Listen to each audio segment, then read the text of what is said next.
Nationalité, France, né à Caen, 1555, mort à Paris, le 16 octobre 1626, biographie.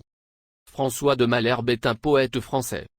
Issu d'une famille noble, Malherbe s'attacha, à l'âge de 19 ans à Henri d'Angoulême, fils naturel d'Henri II, et grand prieur de France. Il combattit dans les rangs de la Ligue, avant de se marier avec la fille d'un président au Parlement et de se fixer à Aix-en-Provence.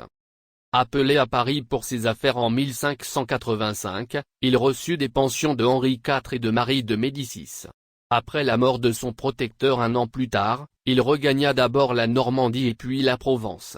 Afin de plaire de nouveau à la cour, Malherbe dédia au roi en vain les deux poèmes Les larmes de Saint-Pierre et Ode de bienvenue à Marie de Médicis.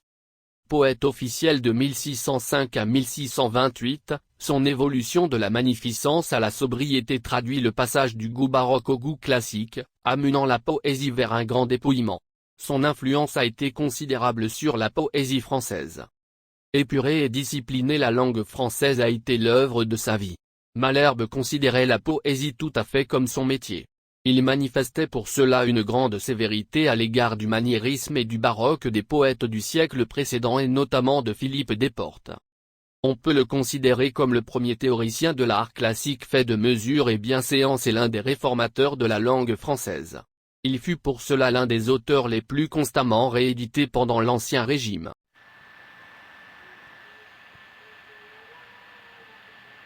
Fils d'un conseiller au présidial de Caen, rejetant la robe on le croit peu païen, à en croire ses penchants pour les textes sacrés. Nous sommes fiers de la poésie qu'il ancrait. Comme le temps passait, notre homme vieillissait. On aimait son talent, mais au roi sans succès. Il lui sourit qu'un jour le roi lui fit audience. Sa verve reconnue, on lui fit bien confiance. Devenant ainsi le poète officiel, emportant la poésie loin de l'artificiel. Ménard imite à mieux son rythme magnifique. Avant tout pour l'auteur, il faut de la technique. La prière pour le roi allant en Limousin, honora la poésie comme chez Poussin, en fit autant une de ses toiles en peinture. Roi de belles stances d'impeccable facture, bon technicien du vers, d'un don verbal hors pair, en art poétique il fut vraiment un père. Si vous avez aimé la vidéo, veuillez vous abonner, commenter, partager, et activer la cloche de notification pour ne rater aucune de nos prochaines vidéos.